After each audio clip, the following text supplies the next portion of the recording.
resignation of the former Deputy President David Mabuza. The presidential spokesperson Vincent Magwenya is saying that President Ramaphosa will make a decision in due course about who will replace him. People of South Africa, President Ramaphosa has extended gratitude and appreciation to Deputy President Mabuza for his exceptional service to the country over the last 5 years. The Deputy President has undertaken the responsibilities of his office with dedication. The President is grateful for the support he has provided to him throughout his term and for the leadership he has provided to the work of government. President Ramaphosa will make an announcement in due course about the appointment of a new Deputy President. Well, joined now by the political analyst Prince Mashele. Prince, good evening. Thank you very much indeed for your time. How would you sum up the legacy of David Mabuza as Deputy President? Is that he was the most absent Deputy President post-1994. It would be very difficult to point at anything that he has contributed to South Africa while as the Deputy President of our country. There would be extended periods when South Africans would even forget that the man is alive. And from time to time, we would hear news of him traveling to Russia without us knowing what exactly he was going to do in Russia. To be frank, Stephen, this man has contributed nothing to South Africa as Deputy President, and is not going to be missed. That's quite damning. I mean, was it his fault, or was it something to do with the office of being Deputy President? Both, but mainly his fault, because this is a man who clearly was out of his depth. By osmosis, he found himself as Deputy President of the ANC and therefore Deputy President of the country. If you just analyze him, whether you listen to him speaking, whether you look at his history, his personal history, you cannot find anything that qualifies him to be a Deputy President of a serious country. To be honest, that we had a man like that sitting in the Union building says a lot about the weaknesses of our political system. I mean, let's be honest, there are many better candidates for that office in the ANC and outside the ANC. It was a pure accident that he found himself there. And he knew that he was not qualified, which is why he was shy. He actually avoided the public stage because he knew that each time he opened his mouth, people would find things to laugh about or to critique him about. So it was mainly his fault, but obviously he was a deputy, so he was assisting the president.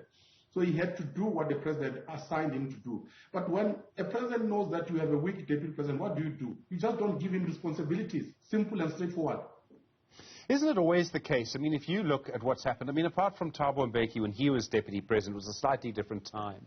But if you look at when Jacob Zuma was Deputy President, and Mbeki put him in charge of the moral regeneration movement, when Zuma was President, he put Ramaphosa as Deputy President in charge of e-tolls and Eskom, and I think if I remember correctly, Sudan.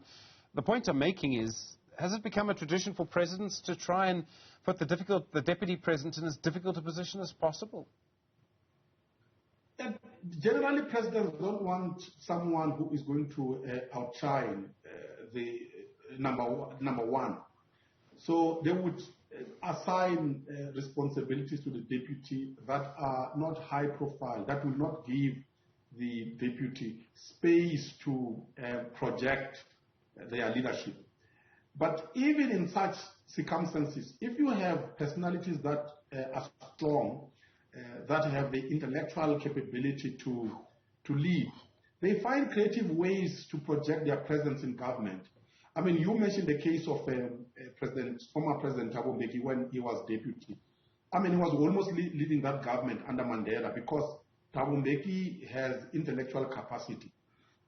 Jacob Zuma, by the way, was useless. I mean, let's be honest, intellectually, there's no one in South Africa who's serious, who takes Jacob Zuma seriously as someone who has a mind worth taking seriously, to be honest. So that's why I was given that moral regeneration portfolio, which was a contradiction, by the way, if you look at his personal life. I mean, this is an immoral man. leading a moral regeneration. So there was nothing that you could do. So if you are a weak personality, it will show in that office. And Deputy President Mabuza is one such a personality. The fact that Mabuza resigned before he was asked to leave, I mean, we were expecting the president to do a reshuffle. What does that tell us?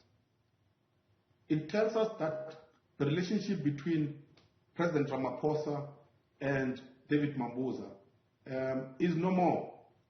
I'm not sure if there was a relationship, by the way, between the two. He actually resigned and told the public before even the president acknowledged his resignation. There was a flip-flop, you will recall. So he was at a funeral somewhere and told the public that he has resigned and is creating space for the man who was elected deputy president, that's Paul Mashele. Even the whole thing was not properly handled by the two men. That tells us that the two men didn't have a healthy relationship. So I'm not surprised that there is nothing really of impact Deputy Mabuza did while deputizing Cyril Ramaphosa, because the two men clearly had no good relationship. There's another story around all of this, perhaps, Prince, around what happened in the ANC, because in 2017, David Mabuza won more votes for a top 6 position than anyone else. And in 2022, so 5 years later, same David Mabuza, the same person, received so few branch nominations that he refused nomination. What changed in that 5-year period? No, this is what happened in 2017. He actually dribbled both factions. That is, the Nkosazana Dlamini faction as well as the CR17 faction. Both the factions went there thinking that they had a deal with him, that he would side with them. They wanted the support of Mpumalanga. He actually even dribbled his province, by the way, of Mpumalanga. So they both voted for him, thinking that he was going to support either of them. And they were wrong. So the result was he actually got more votes than Cyril Ramaphosa or even Nkosazana Dlamini. So he robbed them. That's what happened. It's not, sorry, it's not that he was popular in 2017. He simply played trickery and found himself in that sweet spot. Paul Mashele, is he going to take over? Do we know much about the relationship between Mashele and Cyril Ramaphosa? Do you think their relationship will be any better? Look, Paul Mashele is going to take over as the ANC, as the country's deputy president. There's no question about it. DD is out. Paul has already been sworn in as a member of parliament. The only position Paul can be given in cabinet, given the position he holds in the ANC, is that of the deputy president of the country. What I pick up, by the way, is that the two don't have a good relationship. And in fact, I'm told that there was an attempt by the Cyril Ramaphosa camp not to have Paul as deputy president. But look, even by the way, even with DD, you will recall that Ramaphosa didn't announce DD as deputy president together with all the other ministers. There was an attempt to sideline DD, but Cyril didn't succeed. So my sense is, yes, Paul Mashele will be deputy president. Here is what I think will happen. Cyril Ramaphosa is not going to last long as president of the state. My sense, by the way, is that Cyril Ramaphosa will resign before 2024. He's not going to lead the ANC into the campaign. Watch the space and ask me how I came to that conclusion. So my sense is that Cyril will resign. In any case, he had wanted to resign. They said he must not resign, he must take them through conference.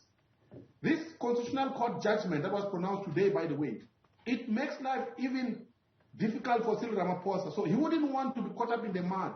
By the way, his thinking is that the ANC is not going to win the elections in 2024, and he does not want the ANC to lose under his leadership, because history will record him as the man who conducted the funeral of the ANC. So he will resign, in my view. Prince Mashele, thank you very much indeed. Do appreciate it. Strong opinions being expressed there around the legacy of former Deputy President David Mabuza.